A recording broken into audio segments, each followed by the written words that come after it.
welcome back to the OHIO podcast, everybody. I'm your host, Buckeye Boggs, aka the Podfather, and you are you, and we're thankful you decided to join us this evening for another Sunday evening discussion roundtable following Ohio State's big 70-0 shutout win over the Tigers of Grambling State. Everybody, do us a big favor if you don't mind this moment and smash that like button. Make sure you're subscribed to the channel, and of course, put a comment down in the comment section below. Thank you for everybody who's joining us live this evening in the chat. We're so thankful you decided to grace us with your presence this evening. We are the official Ohio State podcast of Fansided and Scarlet and Game.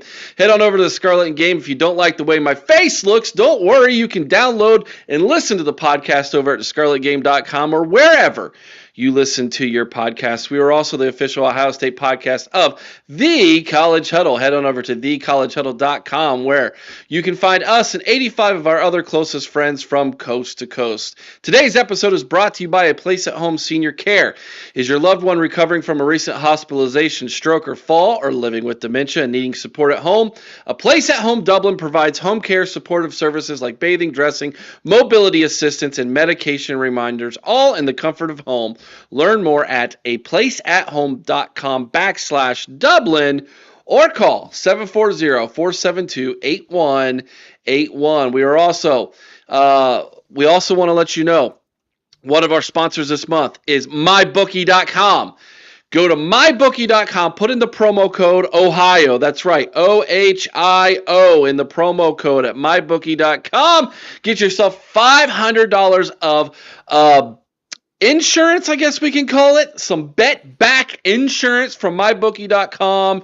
If you put in the promo code Ohio, they're literally giving you $500 of free money for bad decisions. How about that?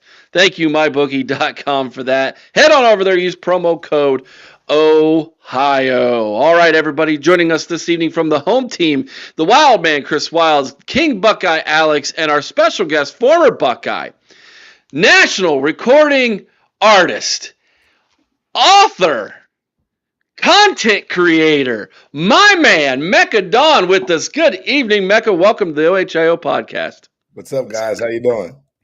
Doing great this evening, Just feeling the juice, man. Feeling the juice. Hey, I love it. I love Feeling it. the juice over here. Yeah, there we go, man. It is fantastic to have you with us this evening. Chat, we're going to dive right into it. It is a Sunday night. We've got a 70-0 win to talk about from yesterday.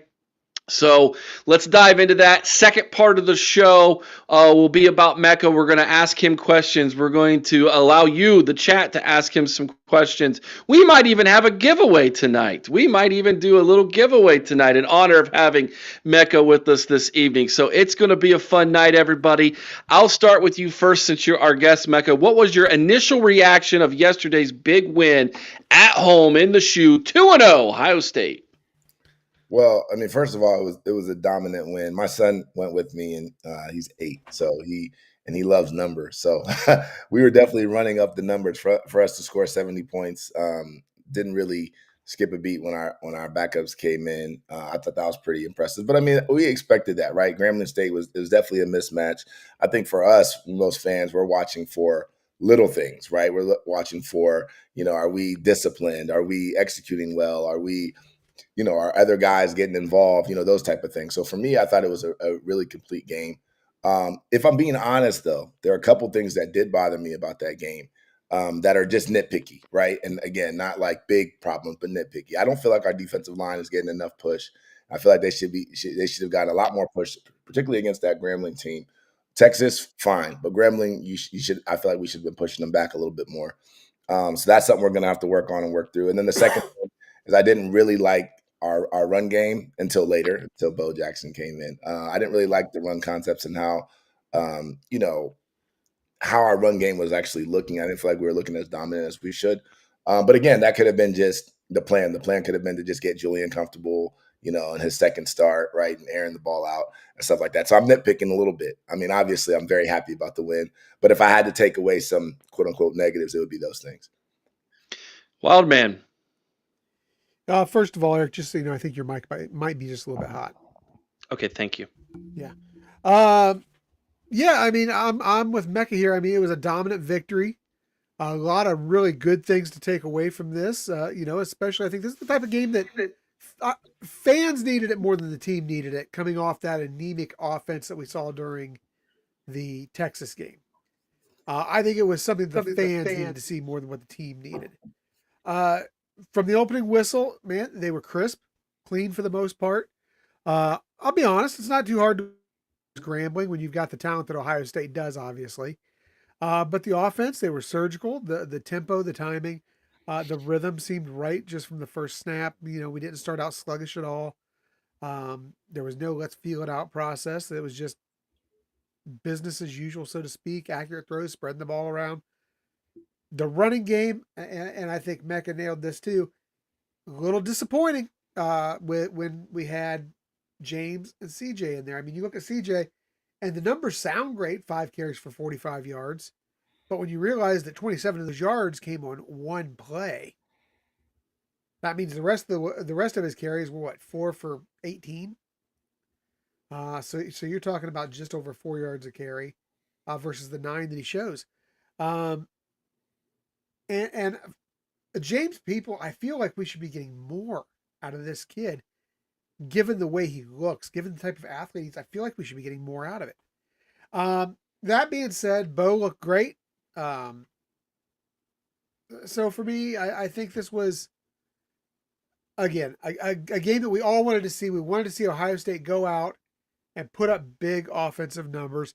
But this to me wasn't just a flex. It was a statement. It was letting everybody know the Buckeyes are locked in. They're deep. They're hungry.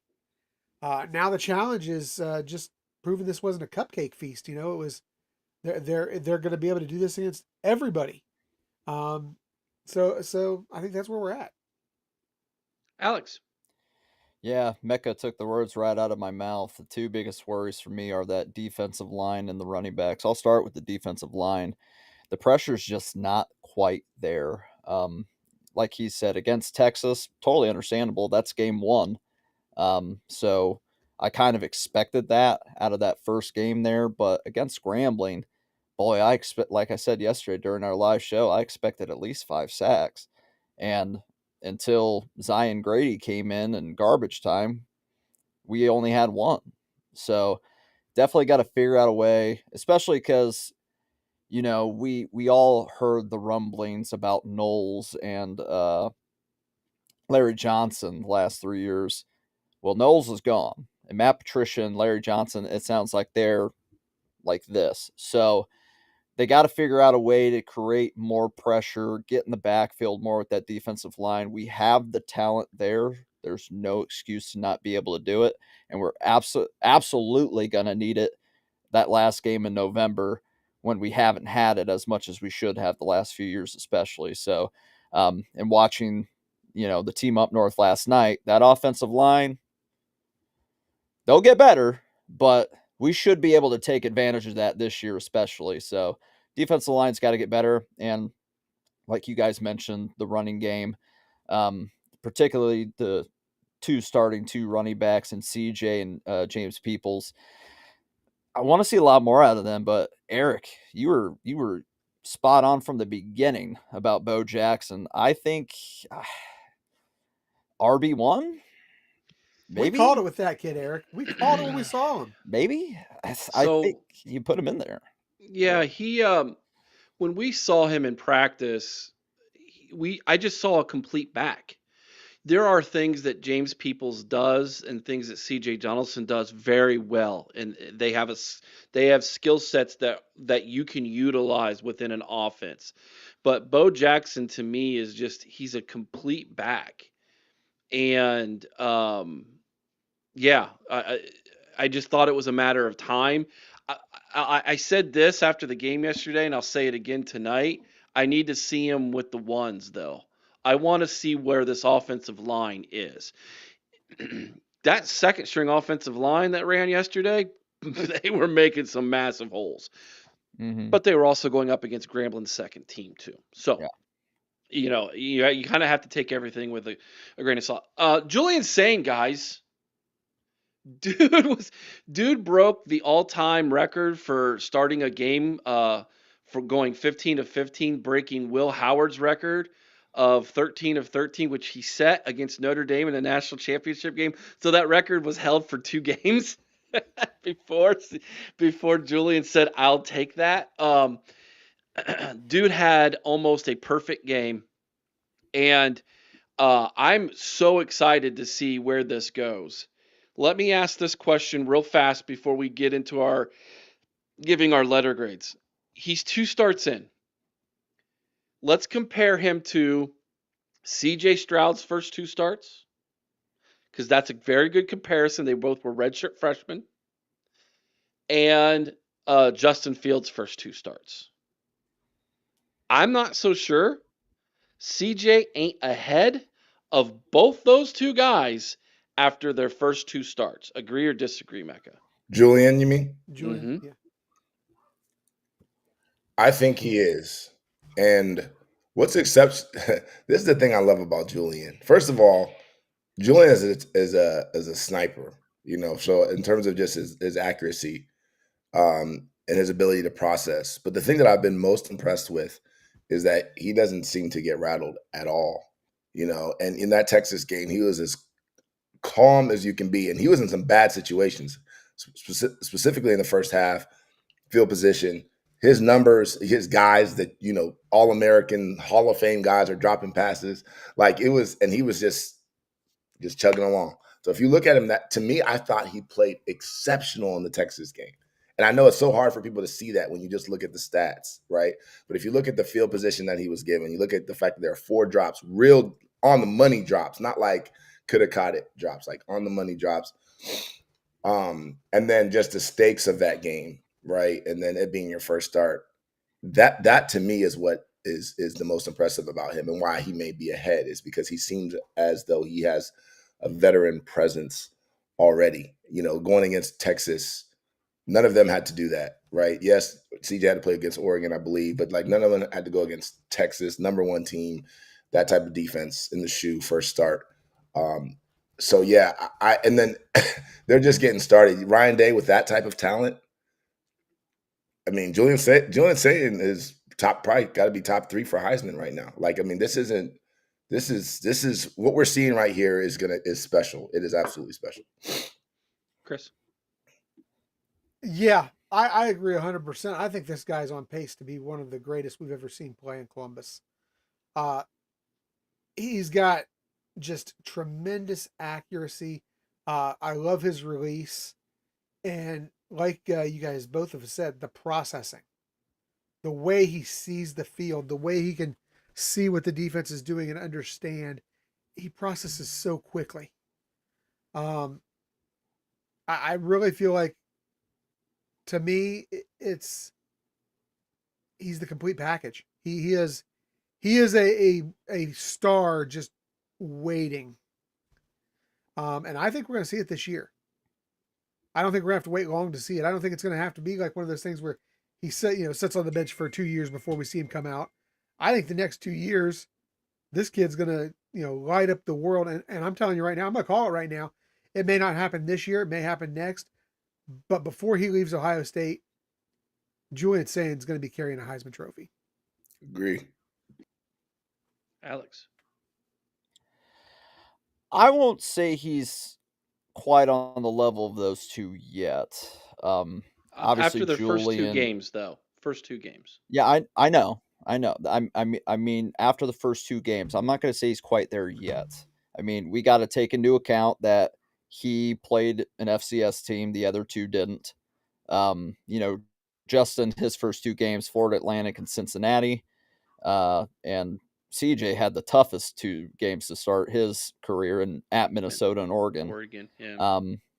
Yeah, and he played kind of injured against Oregon and still threw for almost 500 yards. So, not quite there yet, but he has every capability to do so. I've said it before and I say it again. When I watch him throw the football, and I don't make this comparison lightly as a Packers fan, he throws a lot like Aaron Rodgers does. Flick of the wrist, nice touch on the ball, darts, like he's throwing darts out there. So he has every capability to do so. I definitely want to see him against Washington at their place and against Illinois at their place. And I think by that point, when I see how he handles that and what he's able to do, I think we will know full well whether he can eventually be better than both of them, in between both of them, or just even on the level of both of them. But as far as first two starts go, he's close. He's close. I'll give him that. Donald, that's funny bringing that up. Nick Saban, recruited him to Alabama, and then Alabama, had the start they had. One other thing, real quick, too, is that he hasn't Yeah. really dealt with adversity yet. Us even really being down, so that's another thing too. I mean, I do believe that just from watching him, I believe that he will handle it well. But it is something, you're right, like it's something that has to kind of be seen on the field. And so, not saying that I want us to be down at any point in the season, but if we are, how he handles that will ultimately determine who he becomes here. But I have all the faith in the world, just knowing who he is and seeing how he's operated, not even just this year, but even just his pedigree, right? His background. And then obviously the coaching, I think I don't have too many worries there. 100%. All right, guys, let's hand out letter grades this evening. Let's dive right into it. Let's start with the offense first. There was 377 yards of passing yesterday between the three quarterbacks. Rushing yards 274 for a total of 651 yards of offense. That's 9.9 yards per play yesterday. They had 32 first downs. They were 5 of 7 on third down efficiency, 1 of 1 on fourth down, and they possessed the ball for 30 minutes and 55 seconds, and they did have 1 turnover. Mecca, what letter grade would you give the offense yesterday? Got to go with an A-.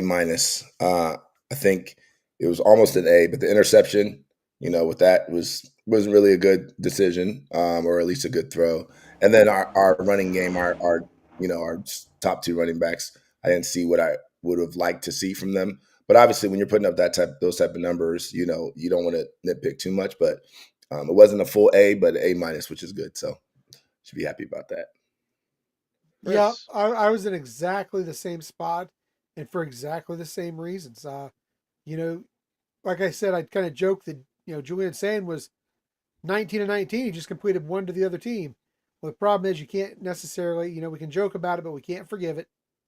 So got to give the ding him for the turnover, and then we've got to get better production out of that starting two on the running backs. I'm A- as well. Alex.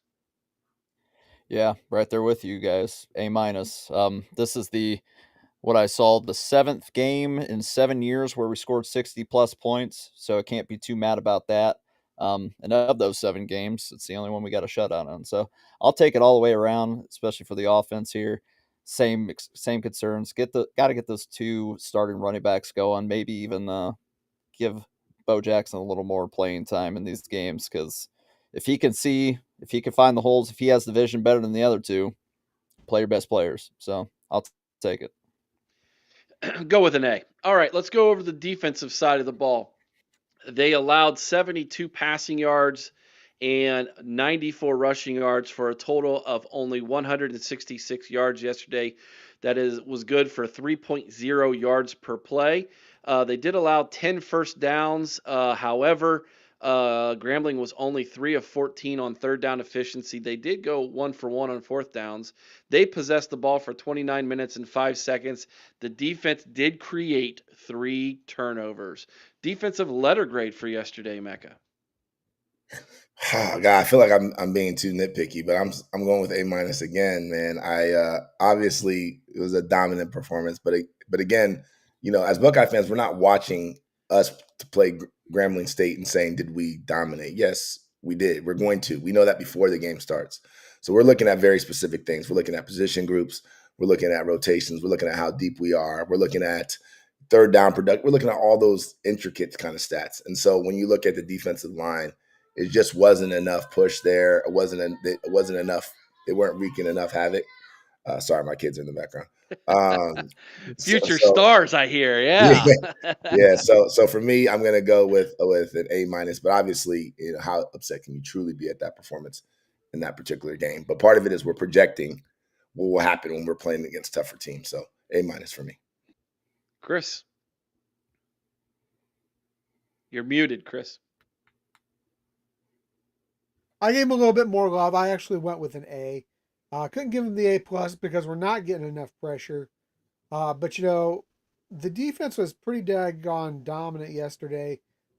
We got the 3 turnovers. We kept them playing primarily on their side of the field. I think the furthest penetration they got on the field was to the Ohio State 19 when they missed the field goal. So, that means they got to the red zone 1 time yesterday. I can't be too mad about that, but I am a little disappointed in the pass rush. So I'm going to go with an A instead of an A+. Alex. Mecca never apologized for being too nitpicky because the coaches would tell the same story you just did. A-. The defensive line needs to get more pressure. Can't express that enough, especially when we play a team like Illinois, when we play a team like the team up north at the end of the year, come playoff time even.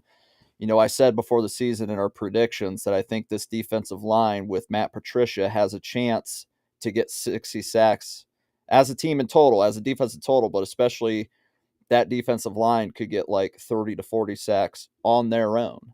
So it's not looking like it 2 games in, unfortunately. So they got to get better.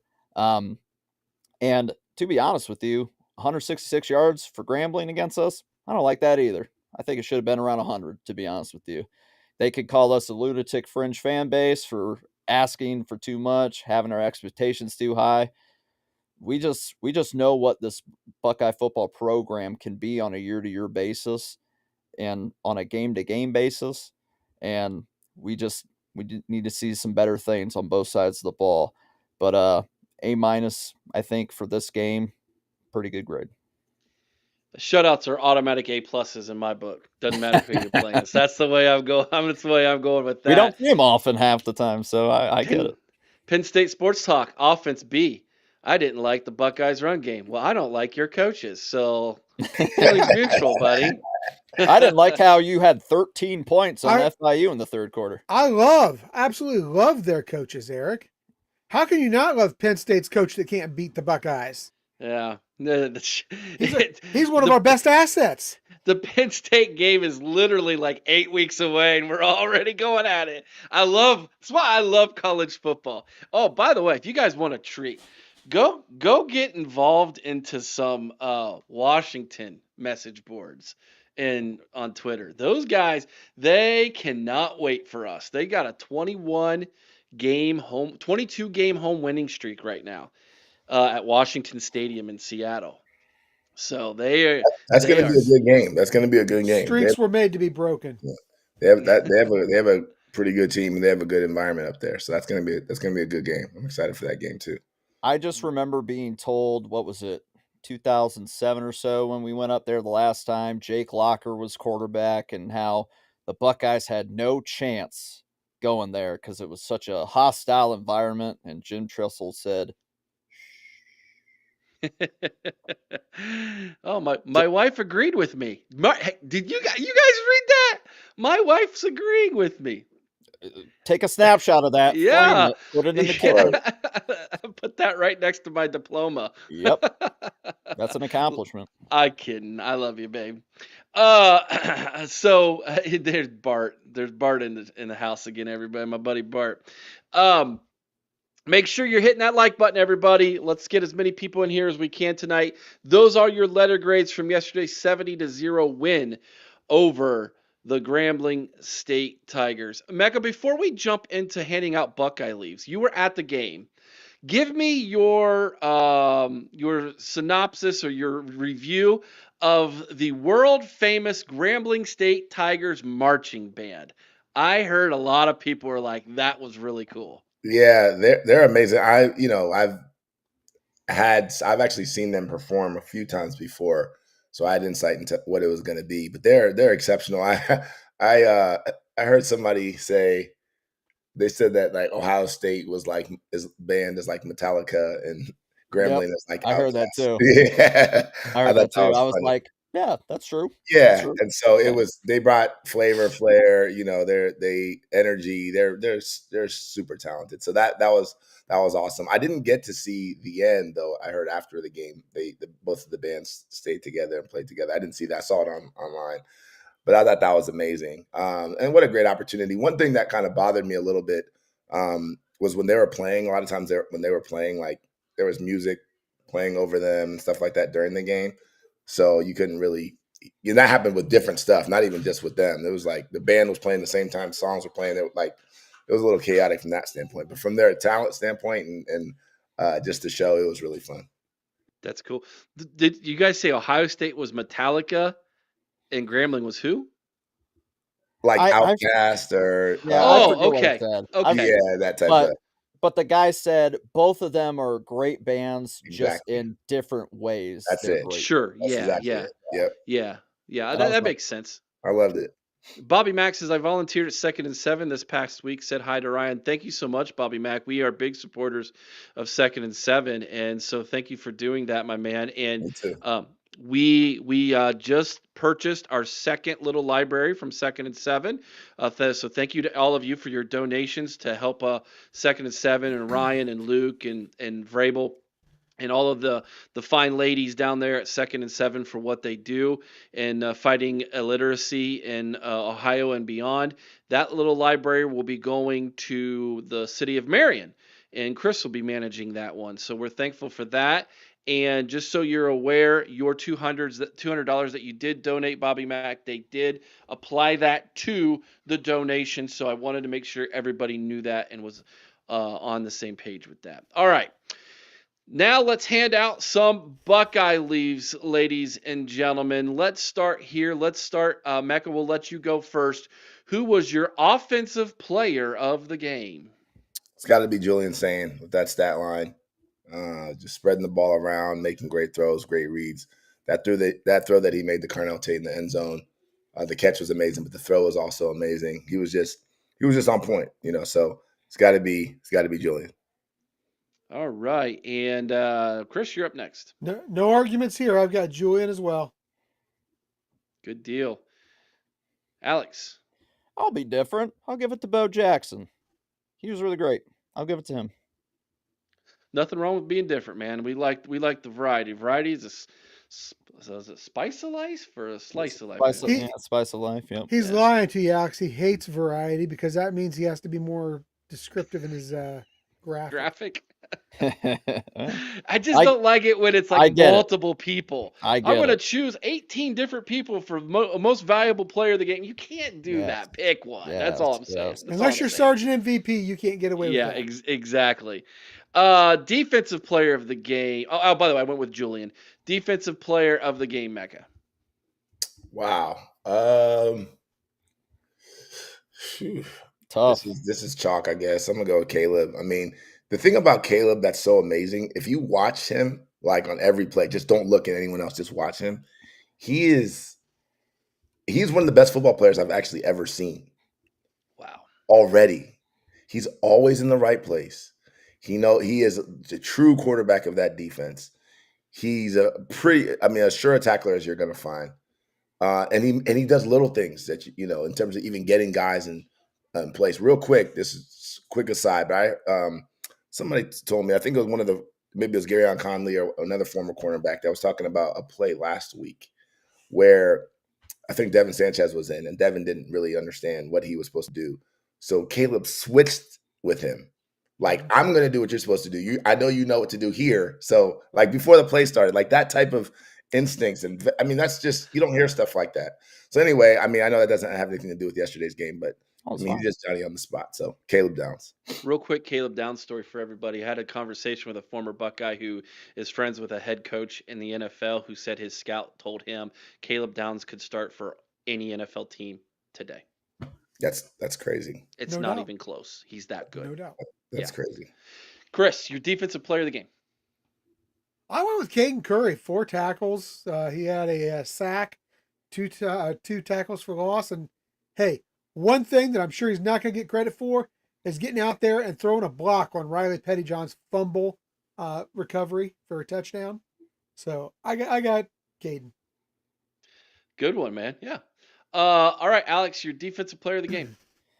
Yeah, I mean the tackles were kind of spread out really well this time. I'll give it to King Curry as well. I like that pick. All right, we will do that then. We will give that one. He will get 2 of those Buckeye Leafs there for us then.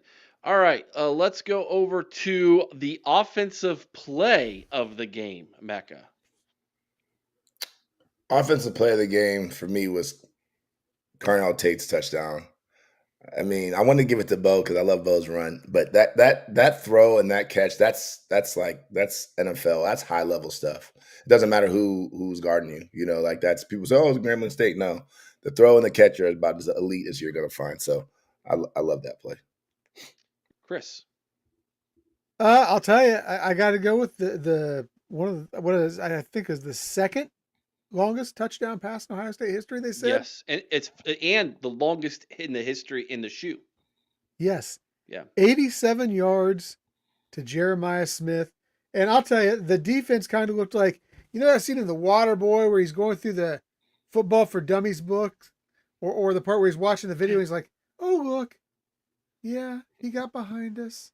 Oh, he's walking past one guy. He's moonwalking past another. That's kind of what I saw going on in that play because he was just out there all by himself having a good time. So. Yeah, good one. Alex. I agree with Mecca. Insane catch. Carnell Tate's working his way real quickly into a first round spot. Gonna be nice to see him the rest of the season just ball out like that. I went with Can't let Heartline lose that streak of first. Right. How many is it in a row? Is it 5? 5 years or 4? Goodness. I think it's 5 years because we had Harrison Jr., Emeka. Yeah. Right. That's 2 in a row. Olave and Garrett. Yep. And Jackson Smith and Jigba. I think he was first round. Yeah. So I think it's 5 years. That's 3 draft. That's 3 drafts, but that's 5. No, I'm pretty sure it's 5 years in a row. Someone in the chat. I think it's 5 picks and 4 drafts. Is it 4? Someone in the chat tell us how many years in a row Ohio State's had a wide receiver chosen in the first round of the NFL draft. It's crazy how many wide receivers are in the NFL right now for Ohio State. It's just insane. I'm gonna look right now. All right, Mecca, we're gonna go to our defensive play or hit of the game. Riley Pettijohn, man, I'm proud of that kid, man. That our linebackers room is sick. It is sick, but I'm going with Riley Pettijohn. His play, I'm really happy for him. Yeah, I'm pretty sure James Laurinaitis to the defense is doing exactly what Brian Hartline did to the offense. It's almost identical. It is almost identical. And I'm here for it because if we could be wide receiver you and linebacker you again, that spells simultaneously. Yeah, that spells a lot of natty championships, ladies and gentlemen. That's what that does. Chris, your defensive player hit of the game. You know what? I got Riley Pettijohn for 2. How about you start out with the fumble recovery for the touchdown, but how about the forklift and plant that he put on the running back? Andre Cruz causes a fumble that Epi recovers. Man, I mean, he may not have had a lot of numbers on the stat sheet, but what he had was big. Okay. The chat's telling us it's 4 years. 4 years. Yeah. Okay, cool. Alex, your defensive player hit of the game. Yeah, that Riley Pettijohn hit, the forklift. Yep. Nothing else needs to be said. That's how you tackle, ladies and gentlemen. I love it. Should we call that a decleater? Is that what that is?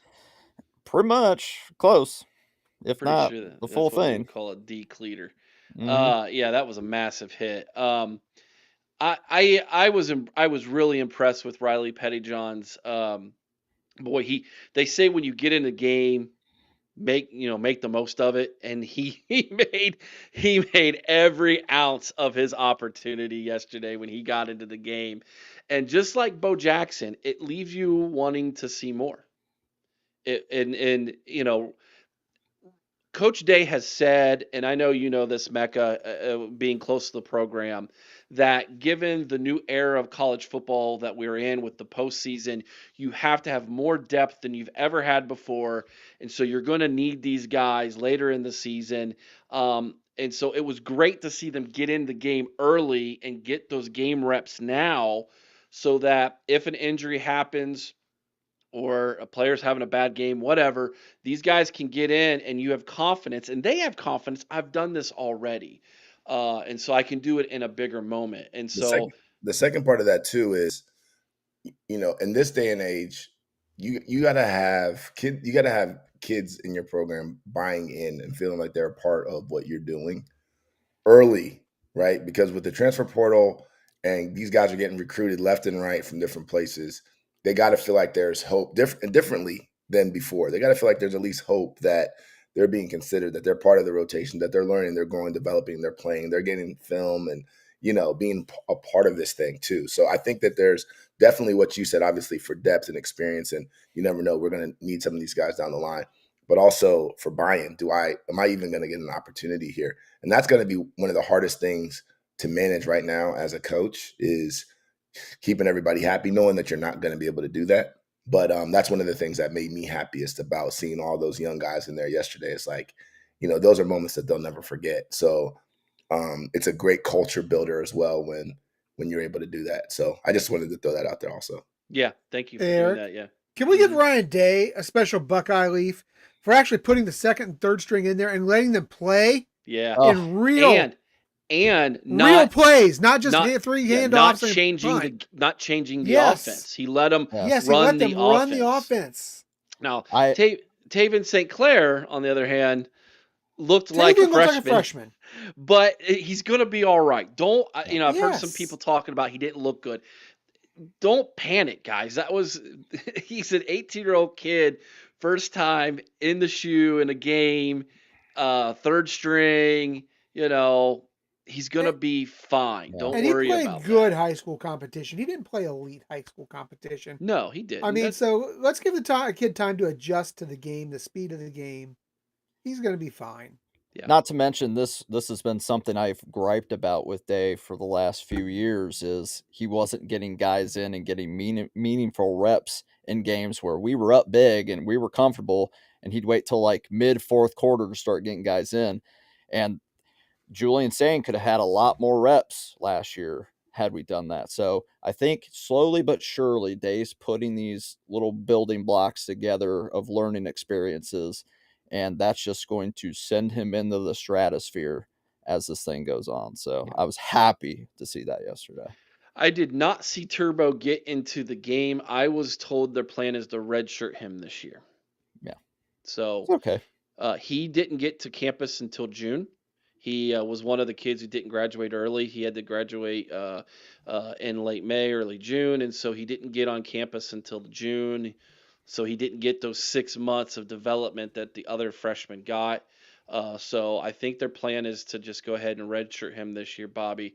We'll see him soon enough, though, and he is a special teams savant. If we do see him, I think we will see him kick returns, maybe punt returns. He's a difference maker there. All right, we're going to take a quick commercial break, and when we come back, get your questions ready for Mecca, and we might do a giveaway here in a little bit, guys. We'll have to come up with a fun little game for that, so make sure that you have everything ready on that end, but we're going to take a quick commercial break, and then it's going to be time to ask Mecca some questions, interview him. We're so thankful to have him with us. We'll be right back in 2 minutes. Hey Buckeye Nation, the OHIO podcast is thrilled to partner with Export Mouthguards, the innovators redefining protection in contact sports. Introducing the Ninja Pro Mouthguard, the strongest and most advanced mouthguard on the market. Engineered by dental experts, it's designed to deliver elite protection with a sleek, low-profile fit. Made with carbon fiber and multi-layer construction, it's impact tested to keep you safe from even the hardest hits. But that's not all. The Ninja Pro is 3D printed for 100% custom fit, offering unbeatable comfort and security for any athlete. From football to MMA, dominate your game with confidence while safeguarding your teeth and jaw. Getting started is easy. Use our home impression kit to create your custom fit and enjoy prepaid shipping. It's protection delivered right to your door. Plus, with a 1-year warranty and 100% satisfaction guarantee, and proudly made in the USA, the Ninja Pro is your ultimate defense on the field or in the ring. And here's the best part. When you visit exportguards.com, use promo code OHIO at checkout to get 20% off your purchase. That's right, 20% off elite protection made just for you. Protect your game, protect your future. Choose Export Ninja Pro mouthguards, where innovation meets protection. Head to exportguards.com and use promo code OHIO today. All right. Thank you to Sport Mouthguards for sponsoring us. Just go over to exportmouthguards.com, use promo code Ohio, and get 20% off your purchase of the best mouthguard in football today. I would not let my child play football without this mouthguard. And that's not just because I know the owners. It is because it is the safest and best proven way to prevent major head injuries is actually the mouth guard. Mecca, I can't believe how many players today have their mouth guard dangling off their face or hanging off the top of their helmet, and they're not even wearing it. And it's proven science, guys, that can actually help prevent concussions. So it cracks me up, man. I bet you had a pretty cool mouth guard back in the day, didn't you, Mega? Yeah. I think it was pretty standard back in the day, but they get cooler and cooler as the time goes on. Yeah. So do you remember the ones that spun? I think they outlawed those. No, I don't remember. You don't remember the ones that were spinning? That's great. They had like a spinner thing on. Yeah. Anyways, guys, real quick, Eric. Yeah. Can I give a shout out to all the Buckeyes in the NFL today, but most especially Emeka Egbuka today? 4 receptions, 67 yards, and 2 tutties. One of them being a game winner. This guy's a rookie. He's a rookie. No. I got laughed at on TikTok when I said when he got drafted that he's going to be Offensive Rookie of the Year. They said he'll never play. I said okay. All right. Well, all right, guys. Here's what we're going to do. Pay attention to the answers that Mecca gives in his interview, guys, because at some point near the end of the show, I'm going to ask a trivia question. And if you were paying attention, you might know the answer. And the first person who gives us the answer will win today. I've got several prizes to give away. Nice. They will win that wristband that Alex is wearing that Mecca's got. I've got one. Baby. Mecca was so kind when I purchased his book, which he autographed for me, by the way, right there in the inside cover. There it is. When I purchased his book, he sent me 2 of these. So we're going to give one away tonight. Billy Bob sent us an extra koozie. So Billy Bob's Backyard Barbecue, you'll get one of those. And you will also get an Ohio State pennant. Wow. So that's the prize tonight. So make sure you're paying attention to the interview, and we will give that away at the end of the show. All right, Mecca, let's start here. I love this thing, dude. I wasn't sure what to expect when I got it. It is, number one, it takes me about a year to read a book. This you can read in one afternoon, maybe even less. I mean, it is easily digestible. It is to the point. It is highly motivational. I'm going back and reading things now and highlighting them in the book that as I read through it the first time, I thought, ooh, that was really good. And now it's become incredibly the timing of this is incredibly meaningful to me right now in the stage of life that I'm in currently in business. This has been awesome. Where did the idea for this book come from, my brother? Wow. Well, I'm gonna if you allow me, I'm gonna rewind a little bit too. So do that. Because I got to give a little context. So last year I had the song "Buckle Up," which was anthem for the Buckeyes that they ran out to every game. And when I came up with the song, I knew obviously that. I felt that it was going to be, let me not say I knew, but I really felt that it was going to be a special season. I hadn't done a song for the Buckeyes in about a decade. And so, but I got inspired to do it. And so I was thinking of themes, like what's a good theme?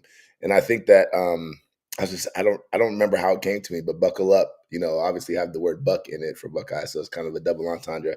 It came to me and I felt like, look, I needed to rally the troops, because Buckeye fans in a lot of ways were very frustrated, and rightfully so, particularly with those losses to, the team up north, and, us not looking the way we're supposed to look, even against Missouri. Yeah, we have all the excuses, but, we don't want to look like that on the national stage. So I felt like it was time to kind of rally the troops. And so buckle up as a theme came to me, and I felt like it would be something that people could rally around.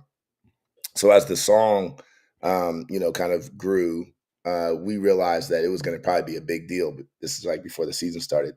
So my team and I decided we were actually going to do a documentary on that season, and kind of how Buckle Up kind of integrated into the season and into the community. And, I performed it on Fox Big Noon Kickoff Live, which was crazy, and all that type of stuff. So we got all that footage, and then we thought this would be a cool thing to just show for my fans later on, no matter what. But if we go on to win a national championship, oh my God, all this footage is going to be gold, And so we actually did. We went on won the national championship, and so we were able to complete the documentary, and we were able to get some players in it. Lathan Ransom is in it, Denzel Burke is in it, Urban Meyer's in it. I mean, it's awesome. It's called Buckle Up: The Soundtrack of Champions. So check that out on YouTube as well.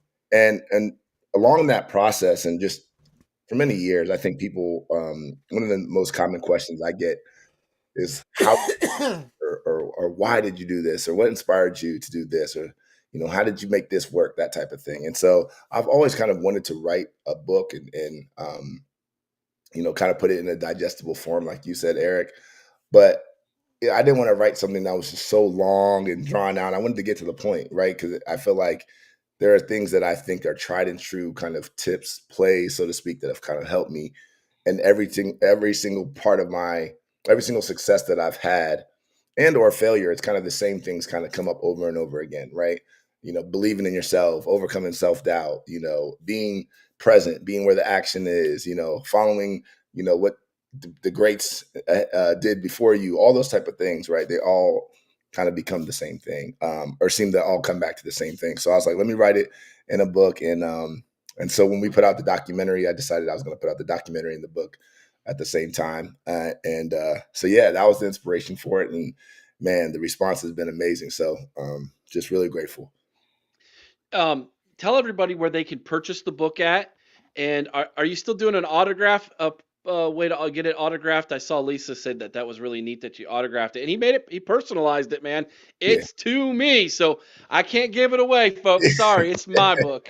Yeah, so if you're an Amazon user, you can get it. Buckle Up: The Playbook, 5 Winning Plays for Go-Getters. That's on Amazon. And if you want an autograph copy, you can get it from my website. That's shop.mechadonmusic.com.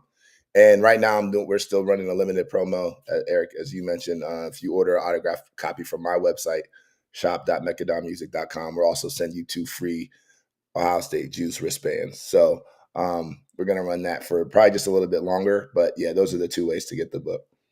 Beautiful. When we cut this up and do just the interview portion, I will put the link down in the comments section below for everybody, so that you can go get your autographed edition of the book. All right, let's do this super chat from Bobby Mack. Mecca, did you see any excitement? Thank you for the $5 super chat, Bobby. Mecca, did you see any excitement with potential recruits that may flip at the Texas or Grambling games? Any rumors of a Texas recruit flipping to us? I haven't heard that yet. That doesn't mean that it's not out there. But this is going to be actually a very interesting year, because I think that one of the things that, and I've heard this from another recruit right now who's in high school. One of the things about Ohio State is actually starting to separate itself from the pack. We're starting to be looked at, and this person is in California, by the way. We're starting to be looked at as like how Alabama was, right? And if you look around, like Ryan Day is really establishing something here that's special and different.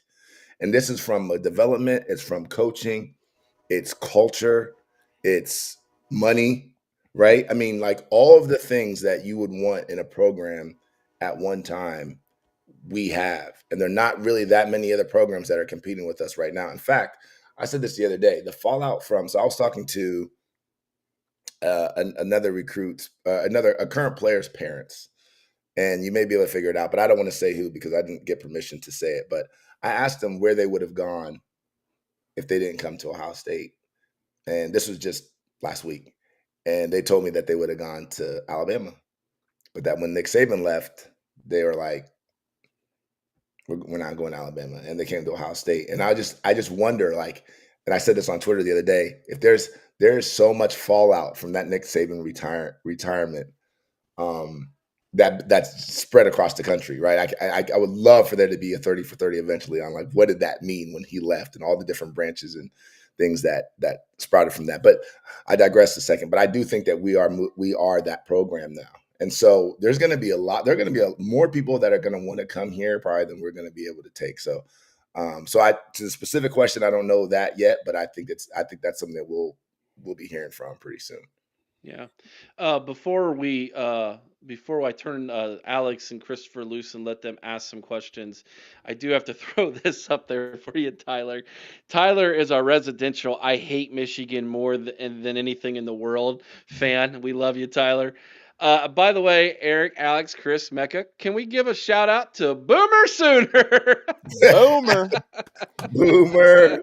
Tyler Sooner. and I are the same person then, because every day I wake up hating that team more than anything in the world. So I get it. Yeah, it's so fun. So it's the most frustrating thing for me, if I'm being fully honest, is that I am so excited when they're miserable, right? Like I love when they lose. It's great. But at this point, we still can't really say anything to them yet.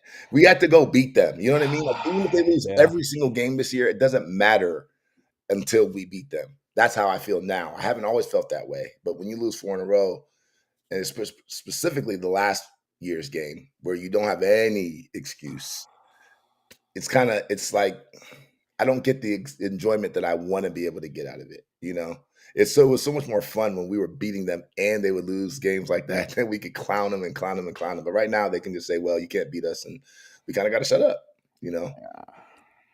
Yeah, it's frustrating to say the least. Yeah.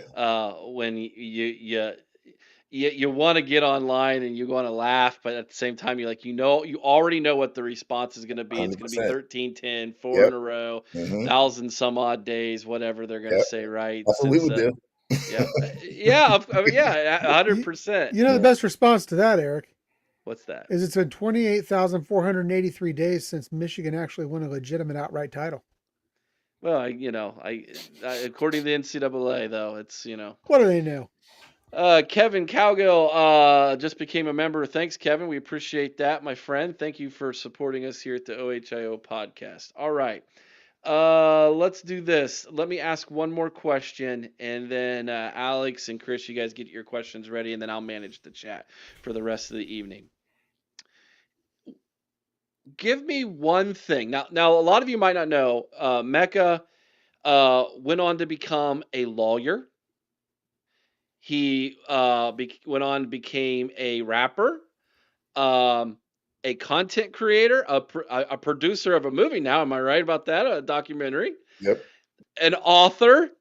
The list goes on and on and on. Give me one thing, or more than one thing if you like, that Ohio State gave you to prepare you to be able to do all these things that you have successfully done as an adult following your time at Ohio State. So I would say two things. I would say first is kind of what we call the brotherhood, right? And the fraternity, kind of welcoming me into the fraternity. Again, I was a preferred walk-on. I only played football 1 year in high school. I was still learning football when I got to Ohio State. I was just a really good athlete. But my teammates and my guys, I came in with Mike Doss. That's my class, Matt Wilhelm, Krenzel. Those are my guys. And then the upperclassmen, those guys never treated me as less than, And, there's obvious difference. Everyone knows there's a hierarchy even in practice and stuff like that, but they never treated me as less than. And so I think that welcoming me into that brotherhood, right, just gave me a certain level of confidence as you're moving on in college, but also in life. And those relationships have turned into, I'm friends with I'm business partners with Chris Carter right now. You know, I'm friends with Eddie George. I know, you know what I mean? I know Archie. I know like all of these things. Again, I'm just a preferred walk on. And so that brotherhood, the extensions of what that brotherhood has done and what that can mean has been exceptional. I think the second thing that really goes underrated when you're talking about Ohio State is the quality of education that I received. And I think that people talk about Ohio State and they think of football and that's all they think of. But Ohio State, first of all, especially now, is a very tough school to get into academically. And I was there actually on academic scholarship as well. And but the quality of education that I received, you know, I ended up getting into to NYU for law school, Columbia, like from Ohio State, you know, and people they think that you have to go to Ivy League schools to get into those schools. You don't. There was a healthy respect that I was getting from national institutions just by virtue of the fact that I had a 3.7 at Ohio State. And so so that, and then even the professors, the tentacles that Ohio State has across the nation in business. If you can go to California, you can go to Texas, wherever, any big corporation, and you're going to see Ohio State grads. So it's just being part of that alumni, being part of that kind of brotherhood, as I would say, it's been so beneficial to me in so many different ways. $5 super chat from SAC 3074. Mecca, you are my all-time favorite Buckeye rapper, but I also love, is it Nady Fresh? Yeah, Nady Fresh. Song Red, Scarlet, Gray, No One's Better. I've never heard it, but I'm sure it's a good song. And thank you for that. Future collab now. Future collab. There you go. Well, let's be honest. If there's going to be a collab, it's going to be with Biggie Pods over here. Come on, guys. Come on. Rap battle. Oh, listen. Mecca, this guy, it's all about AI, okay? Yeah, it ain't real. Trust me about that. Oh, man, that's funny. All right, Alex, go ahead and fire a question away for Mecca this evening. Yeah, you bring up how recruits are starting to look at us now as the new Alabama. Mm-hmm. And one of my biggest gripes is how far behind we seem to be with our facilities and stadium renovations and stuff like that. What are your thoughts on that? Yeah. And what have you heard about Ohio State's potential improvements in those areas? Because I've heard a story or two about a recruit and his family saying, boy, these facilities are really outdated compared to like the Oregons of the world and stuff like that. So yeah, I mean, it's so crazy what you have to do to compete, and it's year by year. I mean, quarter by quarter, really. And I remember, so I'll give you a couple things. So the Woody, if you guys see the Woody Hayes or remember how the Woody Hayes facility looked back late 90s, early 2000s when we were there versus how it looks now, it's night and day. And in fact, it was really Urban Meyer who changed that. He came in to the Woody Hayes and he said, there's all this free space that we have here on these walls. I don't want any of it free. We have so much content, you know, from history to current guys in the NFL to championships, trophies, whatever it is, that this should feel like a museum. People should walk through here and be like, oh my freaking gosh, before they leave here.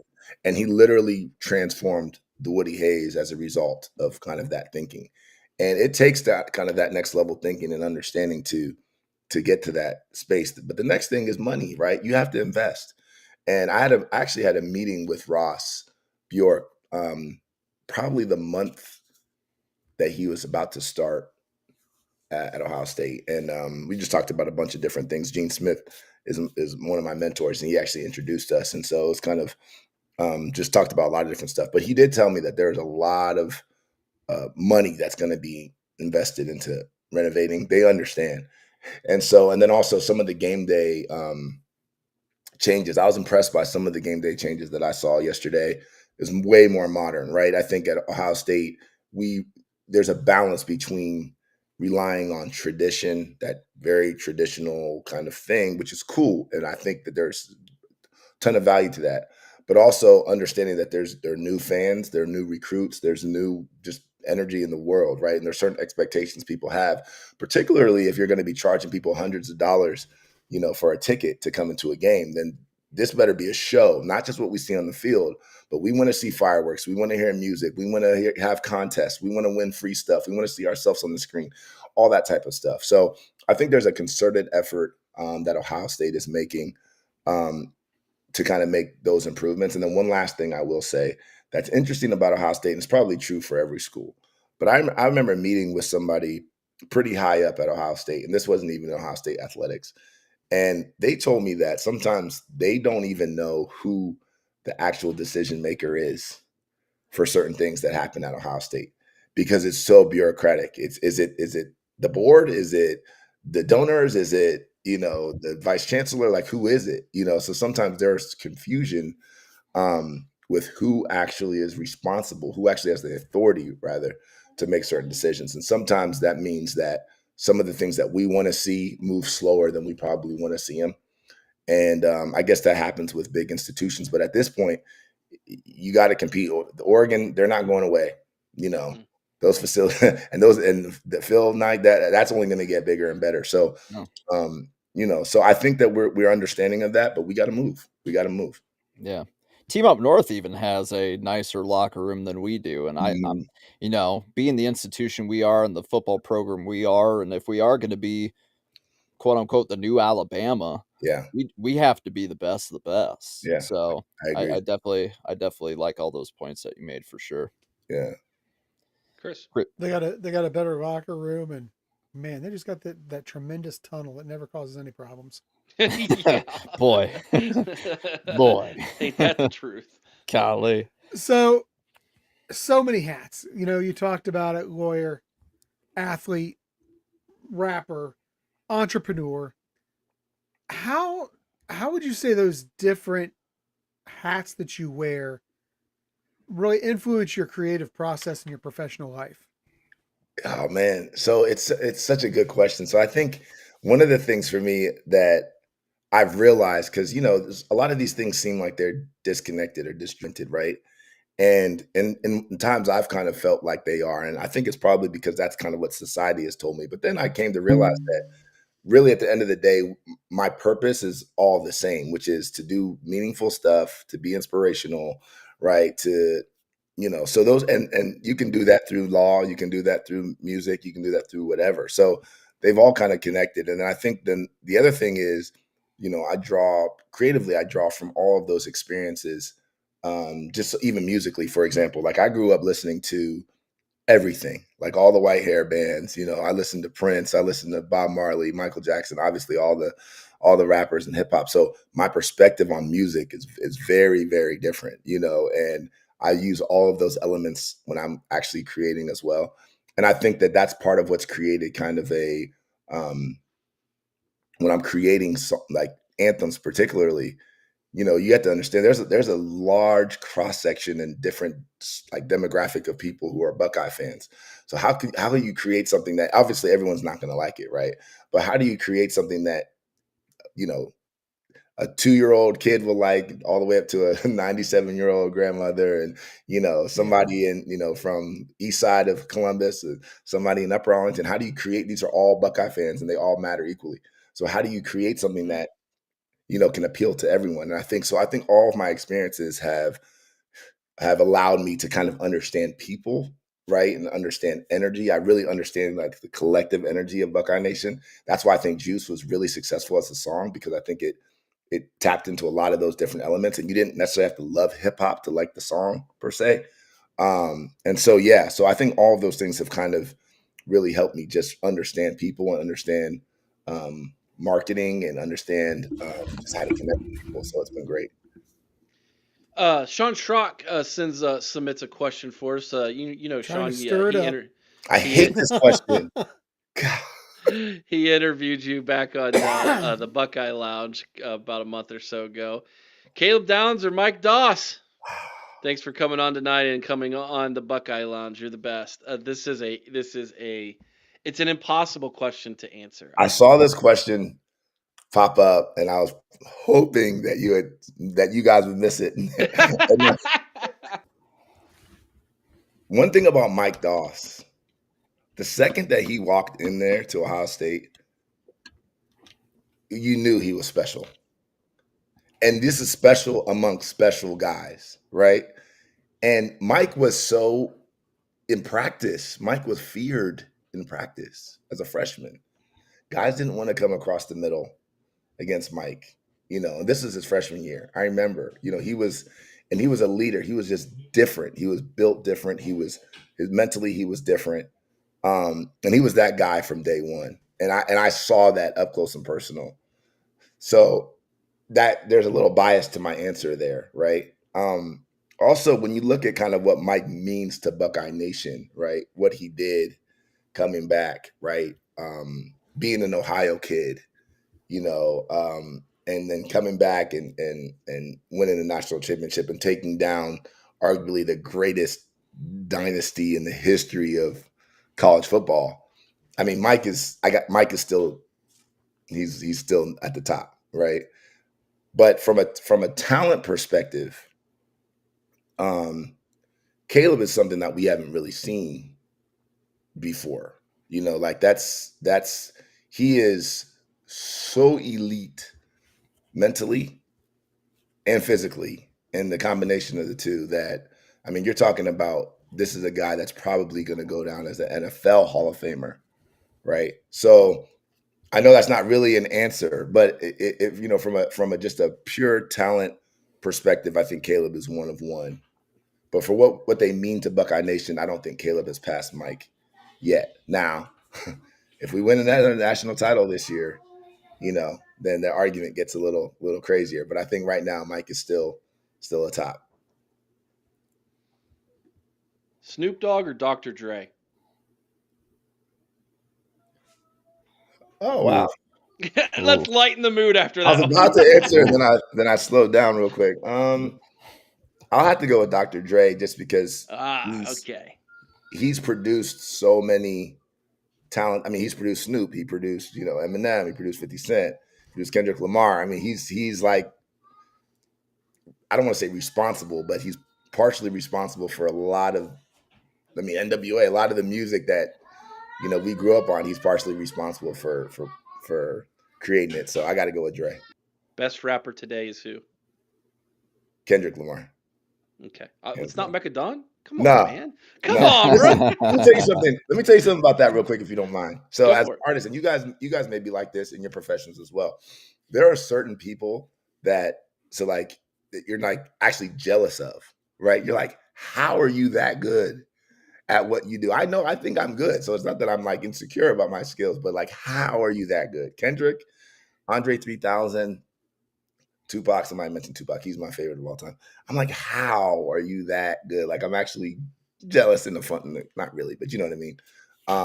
But Kendrick is one of those, like just the abilities that he has to kind of change his voice and kind of create stories and, use of language vividly and different types of music within the same song. And just, he's a real artist. It's exceptional. Alex, what is your favorite memory as a player? Game or off the field? Anything. Favorite memory. So, all right, well, I'll kind of tell like maybe like a welcome to the Buckeyes kind of moment. Okay. There was one time I walked into the weight room. This was like maybe the first week or two that I was on campus. I walked into the weight room, and the way the weight room was set up, Coach Kennedy had his office like inside the weight room, and there was a big like glass window so you could see into his office. And when I walk in, out the corner of my eye, I see something that looks like the Hulk in his office, but they're not facing me, so I can only see their back. So I turn and I'm like, who in the bleep, bleep, bleep is that? This person looks like they're not a real human being.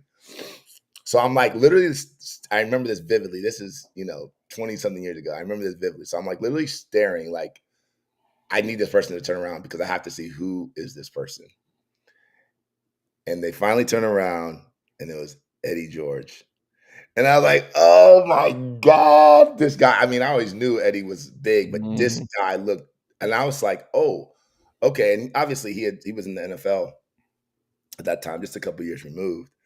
But I said, oh my God, like that was the moment that this really became real to me, where I was, like the greats that I was going to be amongst and be seeing. And then also, I'm 6 feet, 180, and I'm like, these are the type of these are the type of players I'm going to be going up against in practice. Then LaCharles Bentley walks in and Cortland Bullard and these guys I'm like, oh my God, what did I just sign up for? This is crazy. So that was one of the moments that was just like, wow, like welcome to the Buckeyes. And yeah, it was really cool. I think one of the things that was cool for us, I mean, I wasn't playing, so it wasn't like I had any great moments on the field. But one of the things that was really cool was all the guys that would come back. Ty Howard, I remember him being there, and just all the guys that were in the league that would come back. And these are guys that I grew up watching as a kid. And next thing you know, I'm like literally part of the same fraternity as them. That was a real big shock for me. And especially because, last thing real quick, sorry, because I only played football 1 year in high school, I never had any aspirations or thoughts that I was going to be playing football at Ohio State. It wasn't even part of anything that I was thinking, right? So to go from a huge fan that watched every single game, to all of a sudden, wow, you're now part of this thing. That was a big one. That was a big shock for me. Awesome. Yeah. Great question from Ryan Day's championship peer, $10 super chat with the question. With the previous failures Ryan Day has gone through, we see the TV version of Ryan Day and what we as fans perceive as a difference. What is the difference in him that makes you confident, Mecca? Great question. So the interesting thing about Ryan Day's career is that before he won last year, and obviously, the losses to the team up north, there are a couple bounces here and there that go a couple different ways, and we're talking about Ryan Day completely differently. Yep. We make that kick against Georgia, we go win on national title. We're not losing to I think it's TCU. Yep. We're not, you know what I mean? And so I think that one of the things that makes Ryan so different to me from a lot of people is, well, first of all, I think he's very confident now.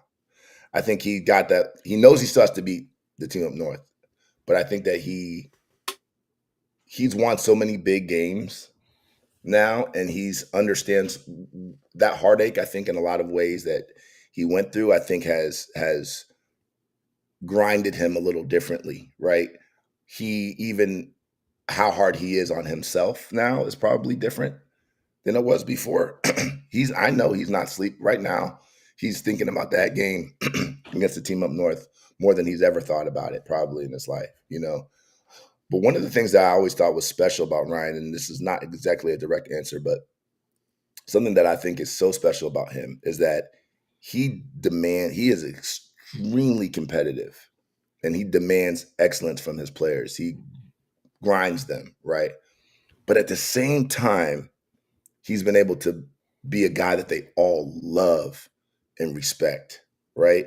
And he's built a culture that people they know that demands excellence, but that they know that there's love there, if that makes sense, right? Yeah. And one of the things that was different between him and Urban, and it's just different styles, is that wasn't really true for Urban. Like, everyone knew what the standard was with Urban, but there are players that didn't like Urban, right? Even some of his best players, they didn't really necessarily like him. They didn't really necessarily have a relationship with him. But it was more transactional. It was like, look, you come here, I'm going to get the best out of you. We're going to win, and you're going to go on to the league. And that's all I really owe you. That's kind of how Urban's philosophy was, which is fine, and it worked well.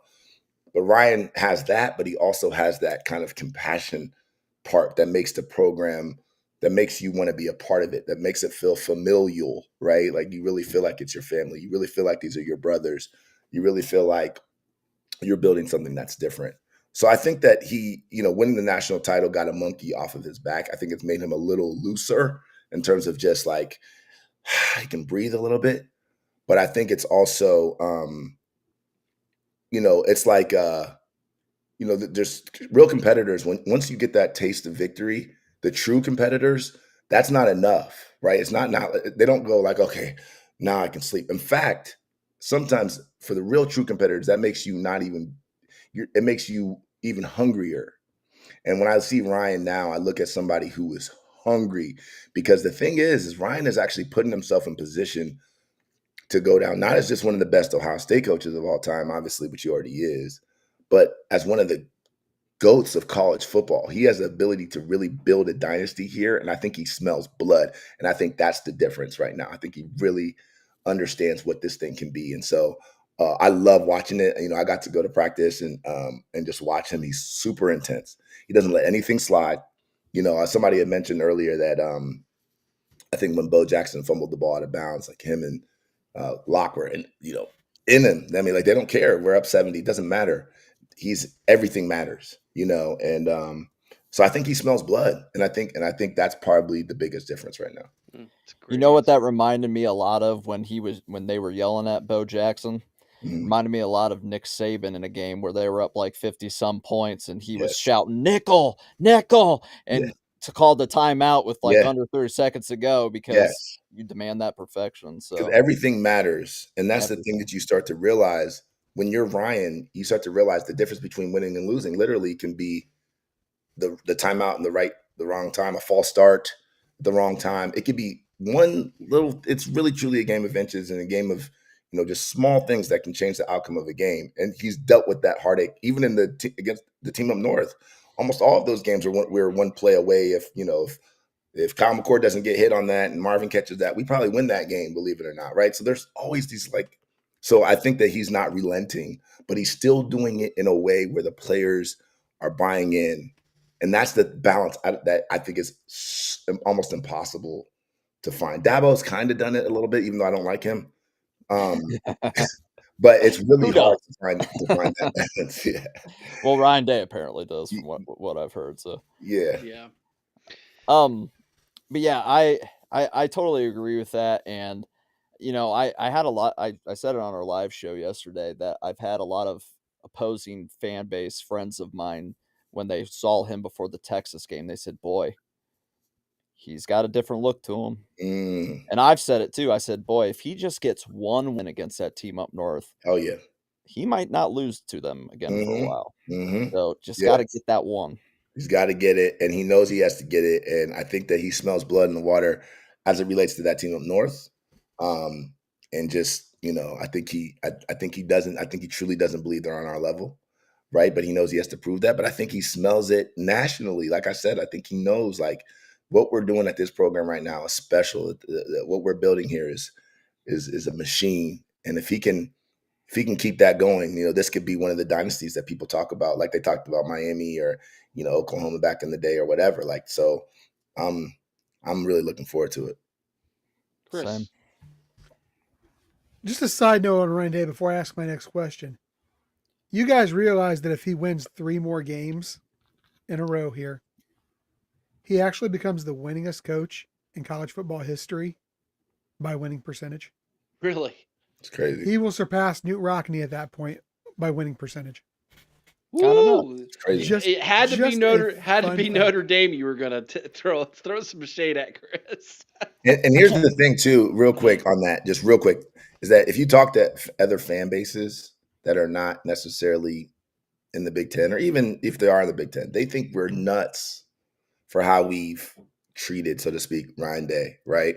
They don't get it, obviously. So whatever, it is what it is. But they think we're nuts. They're like, do you guys understand? Look at the programs around the country that were once powerhouses and what they've gone through. The Floridas, the Florida States.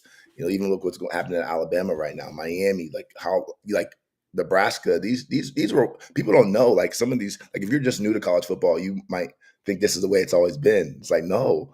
These are programs that year after year you had to, worry about. And for us to be this steady, yes, we got to beat the team up north.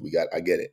But for us to be this steady for this long and always in the mix, I mean, that's there's got to be some credit that's given there. But he does have to beat the team up north at the end of the day. I mean, it is what it is. There's no way around that. So, But once he does it, I think that monkey is off his back, at least for the short period until the next game that we play them. But it is I think we're gonna beat them this year. I really do. I think he's got it figured out. Can we also mention that Sharon Less now has the same amount of losses as Ryan Day in their careers as head crazy. coaches now? But it took a season and a couple of games, and it took another He's And a 10 and couple 6, isn't suspensions. he? 7 years. Yeah, 9 and Yeah. 6, 10 and 6, something like that. He's 10. He's 10 and 6. He's 9 and 6 in the last 15. He did have that a win when Harbaugh was unable to attend the game. But yeah, so I just looked that up today actually. Chris, go ahead with your question. Okay, I'm gonna go back. You were just talking about Ohio State. You were talking about the family.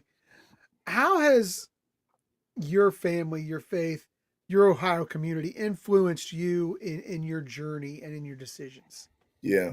So after I graduated from Ohio State, 2 weeks later, I moved to New York. And I lived in New York for almost 20 years until I recently moved back to Ohio. And one of the things that I had realized when I got to New York was, obviously it's culture shock in some ways and a lot different. I've had the same move, so I understand. Okay. Yeah. And so, but one of the things that I realized was some of the values, like just family values, social values, how we treat people, how we communicate with people. It was different. And in a lot of ways, it actually made me stand out. Sometimes in ways where people are like, this dude is weird. Why is he always smiling? Why is he always happy? Right. Like, so I got some of that too, but also just, we communicate differently. We treat people differently. And that's been a huge actual kind of value in terms of kind of me being able to meet people, create relationships, kind of navigate those type of waters. I think that's been amazing. And then also just, my faith and, just kind of the support of my family, the close family and extended family has been also something that's very important. As you guys know, when you're building something, it's there's not a lot of support there at the beginning. Even people that you're close with, your friends, sometimes they won't listen, they won't subscribe, they won't, you know what I mean? And so having the support of your family, having faith, I think is one of the things that's so important, and being able to kind of just decide that you're going to continue on, excuse me. And that was also in some ways, and I talk about this in the documentary as well, and Lathan talks about it, and Denzel talks about it, just how important that was to the team. It was one of the things that I had in common with this team a lot last year. Just how they approached, family, how they approached faith, how they use that to kind of as fuel. I remember when people were talking on social media, that was a weakness. They're like, "Oh, these guys, this is a weakness. Our team is weak." They're like all talking about God and all that stuff all the time. And to me, I'm not saying you have to agree with whatever their faith is or believe in the same thing, but the idea that that's a weakness to me always was like, that's a very silly thing for people to say. So I think it's grounded me and grounded us and people like us, right, in ways that we probably don't even realize, and why, people always tell me, "Oh, I always love people from Ohio," and it's kind of like, well, yeah, we were kind of raised a certain way. So definitely been something that I've taken with me all across the world, and something that I'm not ashamed of. Mecca, we want to be cognizant of your time, my friend. We know you're a family man. It's getting kind of late, so I'll have us all wrap it up with one final question each here. Sure. You just brought up faith. I'm a man of faith, ordained minister, and love what I watch and see from Ohio State. It really speaks to me. As a man as successful as you are, and have worked in some industries that don't exactly maybe have the light of God shining on them, maybe they do more. Speak to your faith and what it was like being different as a man of faith in the industries where people think that there is people without faith in them. Yeah, that's a really good question. One of so I tell people this all the time, and I'm not shy about saying it. Like, I pretty much hate the entertainment industry and the music industry, but I love music and I love entertaining. So it's always been a very, very tough thing for me to navigate as I, was, especially when I was first getting started and just getting my feet wet and moving into New York. And I have stories for days, right? Of things that, yeah, if you think it happened, it probably happened, and I was there. I threw parties in New York with celebrities for 5 years, so I saw a lot. I lived with a New York Giant in New York when they won the Super Bowl. So we were everywhere, and so I got to, it was good in some ways. Obviously, I got to meet a lot of people, and it's kind of how I developed the brand and all that type of stuff. But I also saw a lot of stuff that I just did not agree with, and so you have to remove yourself from situations sometimes. Maybe there's a certain party or a certain event or a certain thing that you're invited to, and you say, yeah, it might be good for one thing, but what I might see here or what I might be exposed to here doesn't really align with my values or my beliefs. Or you might be somewhere, you might already be there, and then you see something or hear something or whatever, and you kind of have to make a decision. So that's real, and I think people know that it's real, but I'm telling you from firsthand experience that's very real.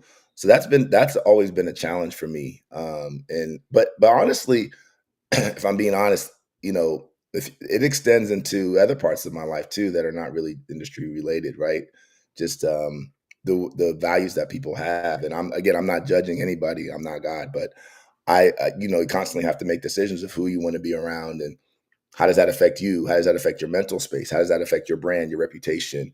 These are things I teach my kid and my nephews, like about who you're around and how, birds of a feather, and people will judge you. You may not have done it, but you were there, and all those different types of things. Those things definitely factor in. So those are balancing acts, and they never ever go away, right? And so it's also like in music, it's very difficult because, for example, like if we start to, and this is the thing I struggle with, if I start to like think about the character of, for example, of people who are creating music, some of our music legends or our actors or whatever, and if I start to like really think about that as it relates to their art, they're not going to be a lot of people that we're going to like, so I've had to figure out ways, how do I separate those things,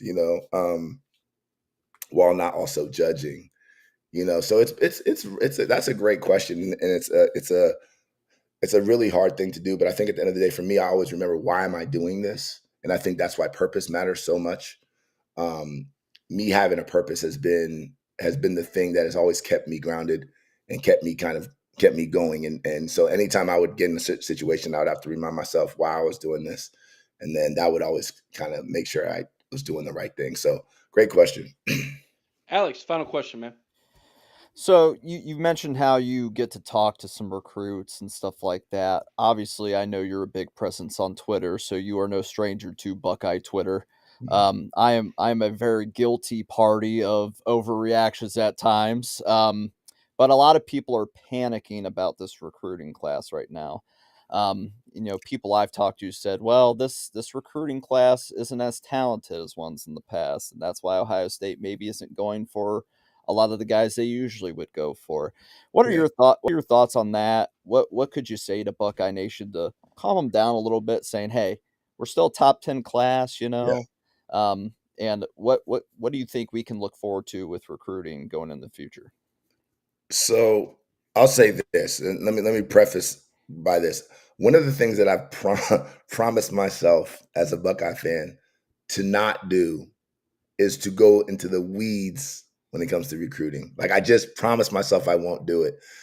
I understand why people do it, and I'm not judging anybody that does. But for me, for my own sanity, I've tried not to do that, especially because there's so many moving parts, right? And there are different periods of time, and there's portals and guys committing and decommitting and transferring in, and it's just like you can drive yourself nuts doing it, and it feels a little crazy to me to do that sometimes. So that being said, I do have an eye on it, right? And much more and less about kind of which individual guys we're getting at positions. Like, if we get a great guy, yes, I'll celebrate on Twitter, but like, and more about kind of the process. How are we thinking about it? How are we going about it? Like, those are the things I kind of pay a little bit more attention to.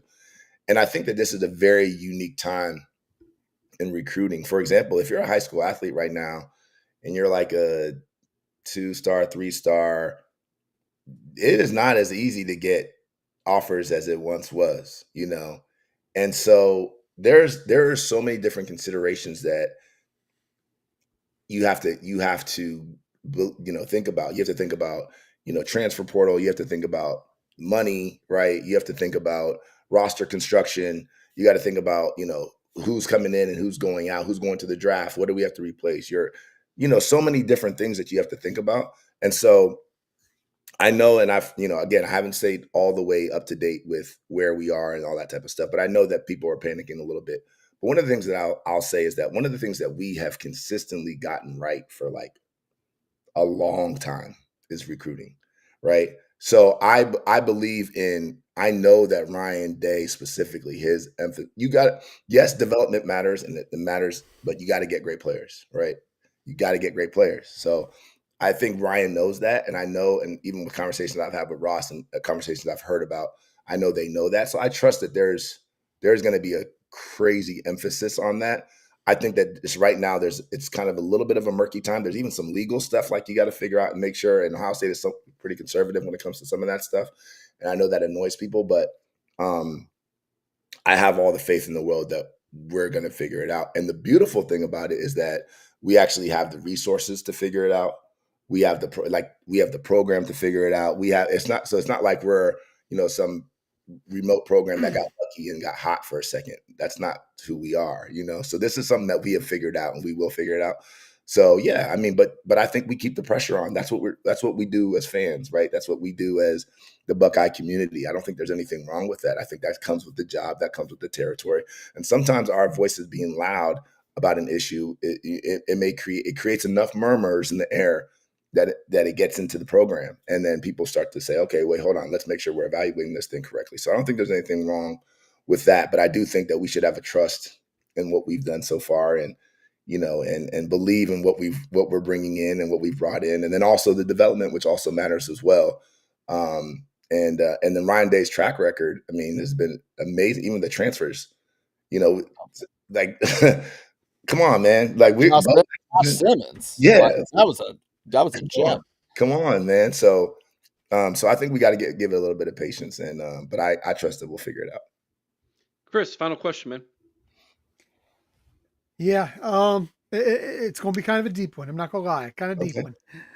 Haven't been an athlete, haven't been at Ohio State, haven't worked as an attorney, worked in entertainment.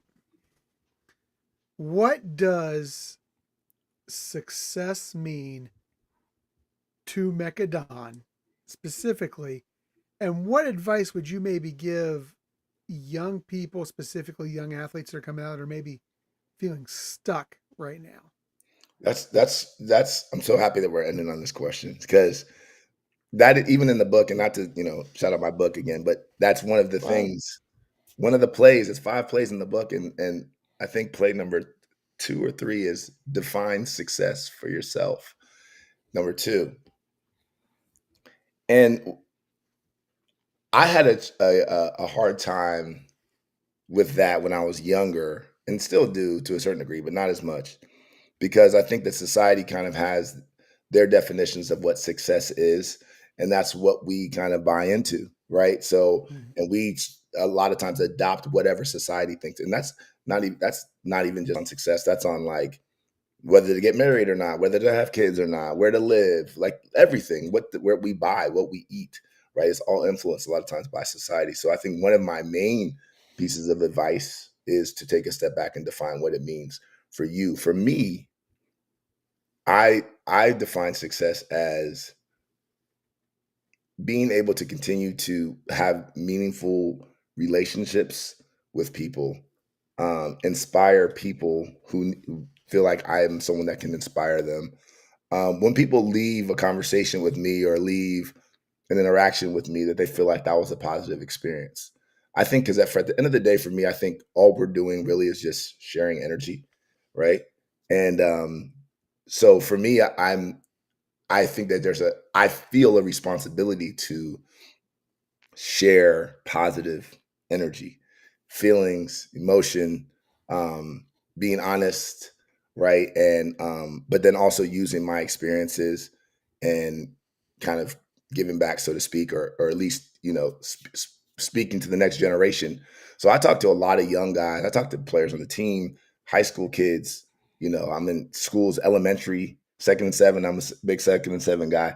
And I think that our responsibility really is to really kind of give back. You learn and then you teach, right? And so for me, that success has never been tied to a number, how much money. It's never been tied to winning a specific award or being, and it's never been tied to that. And I know for some people that that doesn't make sense to them because that's kind of what how society measures success. But for me, it's never been that. So I feel like, just being the best person that I can be, being a valuable person in society at the end of the day, knowing that this can end at any time. And, lastly, is obviously being a great, husband and father, right. And a leader for people who are following me or people who are, believe in me. I think that's what success ultimately is for me. And so I would say, advice would literally be that is take a step back and realize what is it that you're doing? What's your purpose for what it is that you're doing? And I think that because I wasn't clear on that when I first started. Like I love music, but I didn't really know exactly what I was doing. And I think once I kind of defined that for myself, things became a lot easier. And then also it's baby steps, right? Celebrating small wins, right? Not putting the weight of the ultimate. Let's say you're a high school athlete and you want to play in the NFL. Well, you can't go to the NFL next year. So how was practice today? Did you do your best at practice today? Like that, evaluate yourself from that perspective. Baby steps, small wins, small goals, crawl before you walk. And then ultimately just make sure that you understand what your why, because your why, if you don't have the right why, it's almost impossible to get anywhere and stay anywhere. And that's the same thing with shortcuts. I always tell people that you take a shortcut, you might get there, but you're not going to stay there very long because you don't know you don't know what it really takes to stay there. And so, so that's what I would say. I would say like, just believe in your own power and just be honest with yourself, but also don't be too hard on yourself because you're probably a lot better than you think. Oh, real quick, $2 super chat. Mecca, I love that hat. Where'd you get it? OSU Team Shop. So I got this last year. They have one at St. John's Arena or St. John's, Schottenstein Center. So I'm sure they sell them. They probably sell them online too, but OSU Team Shop. Buckeye Corner, I think, has it too. Yeah, GoBuckeyes.com probably has it. All right. It's time to give some stuff away. We got a juice wristband from Mecca. We've got a koozie from Billy Bob's Backyard Barbecue. And we've got a pennant from the Ohio State store and lots more there with Chris Works. All three of these are going to be given away. First person, get ready in the chat, Chris. First person who can tell us, Mecca mentioned who his all-time favorite rapper was. First person who can tell us who that rapper was will receive the free swag today, courtesy of Mecca, Billy Bob's Backyard Barbecue, and the Ohio State store and lots more. I know. I know you know. That's why you're going to be determining it and who was paying attention. Who's got the juice? Who's got the juice in the chat? Aaron! It was Tupac. He got it. It. California. You tricked him with that Snoop Dre question. He did. Yeah, indeed. You should have hit him with Tupac or Biggie. True. Well, I'm a little Biggie's a little close to me, It's a Aaron, do us a big favor. Email me at theohiopodcast@gmail.com. I think I've got your address, but just in case I don't, Aaron, email me your mailing address and I will get these in the mail to you this week, my friend. Congratulations, Aaron, on being the first to remember that Tupac good taste was Mecca's all-time favorite rapper. Although, as Ryan Day points out, Biggie Pods. Biggie Pods is the man. This has been so much fun, everybody. Mecca, thank you so much for taking the time out of your Sunday evening for joining us. Please plug your book one more time where they can find this thing, especially if they would love to get it autographed like you did for me and receive the juice wristbands. Absolutely. So buckle up, the playbook, 5 winning plays for go-getters. And again, Gene Smith is the one who did the forward for my book. I should have mentioned that too, which is pretty cool. You can get that on Amazon, or if you want to get it autographed and with 2 free Juice wristbands for a limited time, you can get it on my website, which is shop.mecadonmusic.com. And definitely check out the documentary, Buckle Up, the Soundtrack of Champions.